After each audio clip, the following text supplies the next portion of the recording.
2026 நிறைய பேர் சொன்ன உடனே அடுத்து பார்த்தோன்னா அண்ணன் விஜய் மேலதான் பார்த்தோன்னாக்கா எல்லாருக்குமே ஒரு எதிர்பார்ப்பு இருக்கு. அவரை பத்தி உங்க கருத்து என்ன? அவர் வந்துட்டு இன்னும் பேஸ் இன்னும் சரியா இல்ல, பதிவு பண்ணல. அவரு பேஸ் உலகத்துக்கு எல்லாருக்கும் தெரியும். அடிமட்டத்துல வந்துட்டு ஒரு கிளை கழக வரைக்கும் தொண்டை இருக்கணும், ரசிகரா இருந்தா போதாது. இப்ப டிஎம்கே எடுத்துக்கினா ஏடிஎம்கே எடுத்துக்கினாங்கன்னா அது வந்துட்டு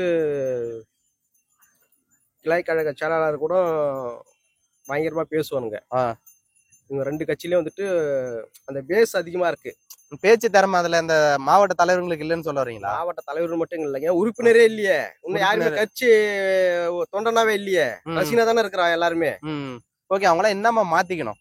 மாத்தணும். ஃபர்ஸ்ட் அவங்கள மாத்ததோட இவரு விஜய் வந்துட்டு மாறணும். எது வச்சு நம்மளுடைய கஷ்டம் அவருக்கு தெரியுதுன்னு நீங்க நினைக்கிறீங்க? இப்போ என்னன்னு கேட்டீங்கன்னா, அவரு வந்து இப்போ ஊர் மக்கள்கிட்டலாம் வந்து கொஞ்சம் நல்லா பேசி அவர் நல்லா முயற்சி எடுக்கிறாரு. ஓகேங்களா, அந்த இதனாலதான் இப்ப இவங்க வந்து நம்ம ஓட்டு கேட்கும் போது தான் வராங்களா கண்டி, நம்ம போய் கஷ்டத்தை சொன்னா அவங்க எதுவுமே வரமாட்டாங்க.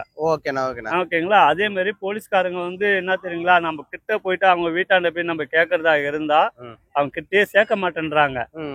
இப்ப வந்து விஜய் போயிட்டு நாங்க போய் பாக்குறதா டைரக்டா போய் பாக்குறோம். ஓகே, நம்ம விஜய் இன்னும் மேல குறையெல்லாம் இருக்குன்னு நினைக்கிறேன். அவரு மேல என்னன்னா, ஃபர்ஸ்ட் ஒரு தொண்டனை கூப்பிட்டு பேசணும்.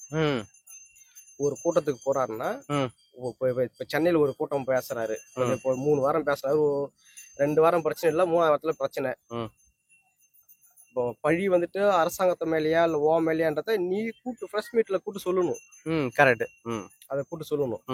யார் யார் ஏற்பாடு பண்ணாங்க, இவங்களுக்கு என்ன பாதிப்பு, ஒரு மாவட்ட செயலாளர் பொறுப்பு ஏத்துக்கணும்னு ஒதுங்கி போக கூடாது, தலைமை தான் பொறுப்பு ஏற்கணும். இல்ல போலீஸ் தான் சொல்லிட்டாங்களே, நீங்க வந்து அந்த இடத்துக்கு போக கூடாது, மறுபடியும் பிரச்சனை அதிகமாகும், நீ இந்த இடத்துக்கு காலி பண்ணுங்க அப்படின்னு சொல்லிட்டாங்க. நீ சொல்லி நான் சொல்லி தானே பேசுங்கிறாங்க, இன்னும் நீ சொல்லவே இல்லையே. ஓகே, அவர் சொல்லணும்னு நினைக்கிறேன். அவர் சொல்லணும் இல்ல, அவர் சொல்லணுமாச்சே. ஓகேண்ணா, இப்ப 2021 சட்டமன்ற தேர்தல் முதலமைச்சர் எலெக்ஷன் வந்துச்சு இல்லையா?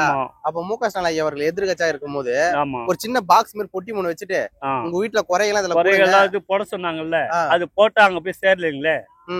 போட்டு அதுக்கப்புறம் என்ன ஓபன் பண்ணி பார்த்தாங்களா? அது உனக்கு தீர்வு கிடைச்சதா? கிடையாது. நீங்க என்ன போட்டீங்க அதுல? இப்ப நான் வந்து என்னன்னு கேட்டீங்கன்னா, எனக்கு வந்து ரொம்ப கஷ்டமா இருக்கு சார், நான் ஏழ்மையான குடும்பத்துல இருக்கிறேன், எனக்கு ஒரு நல்ல ஒரு வேலை வாய்ப்பு வேணும் சார், நான் படிச்சிருக்கேன் அப்படின்னு நான் கேட்டேன். கேட்டதுக்கு பிறகு அதுக்கப்புறம் வந்து நானும் வந்து 3-4 வாட்டி போட்டேன்.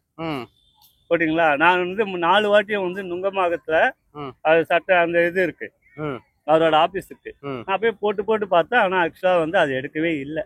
சரி, ஓகேண்ணா. இப்ப 2026ல அது வாக்குறுதியா கொடுக்குறாங்க.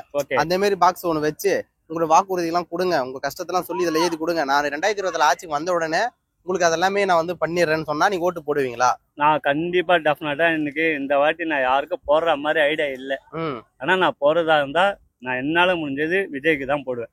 ஓகேண்ணா, விஜய் கிட்ட என்ன விஷயத்த நீங்க பாத்துட்டீங்க அவருக்கோசம் ஓட்டு போடணும் ஏன்னு கேட்டீங்கன்னா, இப்ப புது ஆளு வந்தாருன்னா டெஃபினட்டா நல்லது செய்வாருன்னு சொல்லிட்டு ஒரு நம்பிக்கை இல்ல. நான் இந்த வாட்டி போட்டுட்டு இவரும் வந்து அதே மாதிரி செஞ்சுட்டாருன்னா கண்டிப்பா நான் ஓட்டே போடக்கூடாதுன்னு முடிவே எடுத்துட்டேன். சரி.